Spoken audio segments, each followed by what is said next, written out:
the ramifications? What do we have to grapple with if we want to get rid of the idea of a literal 7-day creation? Well, you did mention, I'm going to use the fancy word for it, the meta-narrative.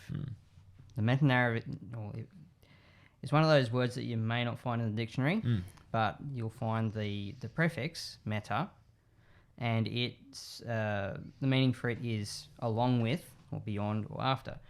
And so when you combine that with narrative, it is the story or account of events that goes along with, that is, it can't be separated from a certain event or story.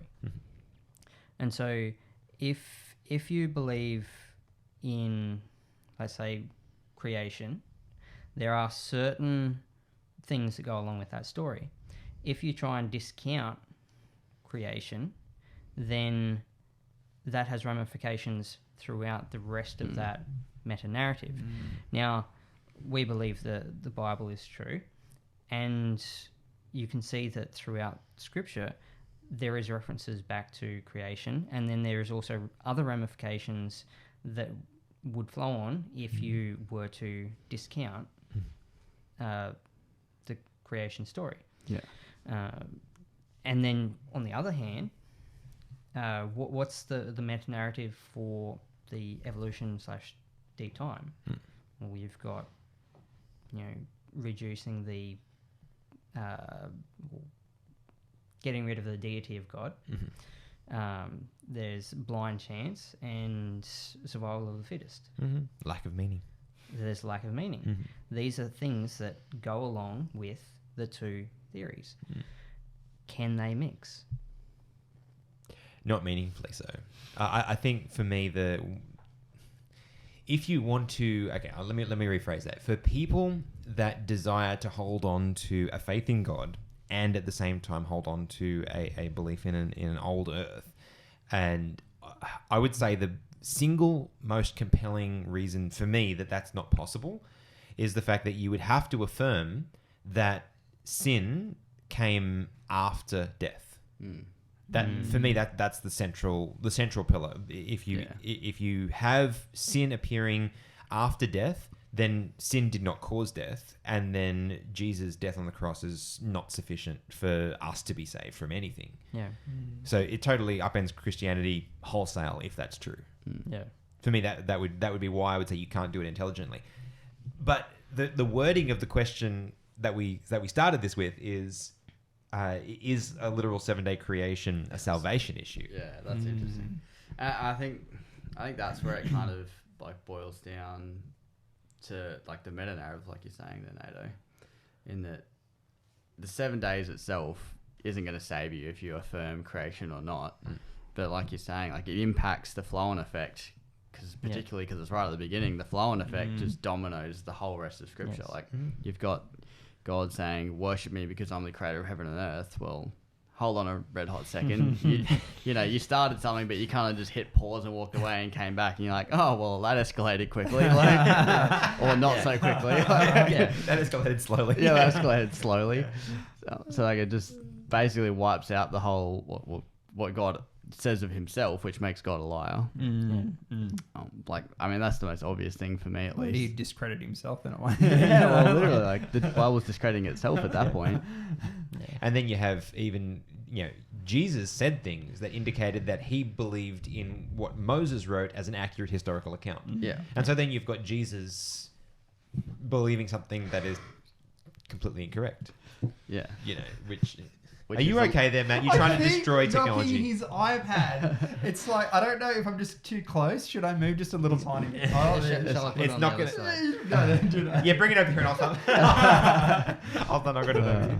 And by the way, I want to point out the thing that makes that even funnier is that you're not even talking. It's not like you gesture with your hands. I need to like move sometimes. This is like I need to fidget. I feel you. Glenn is over there. Where is he? I like what you said there, Steve. That it believing in the creation account won't save you. But like you were saying, it is. Yeah. The consequences end up being salvational. One of the cool things about a narrative or meta-narrative in this case is you can start at a certain point and you can go, okay, that makes sense, and Yeah. then you can work backwards and go, oh yeah, that makes sense, that makes sense, that makes sense. And I know of a number of atheists or former atheists that have been convinced on prophecy, and then they go, well, creation doesn't mix with the rest of Scripture, and it has challenged them no end.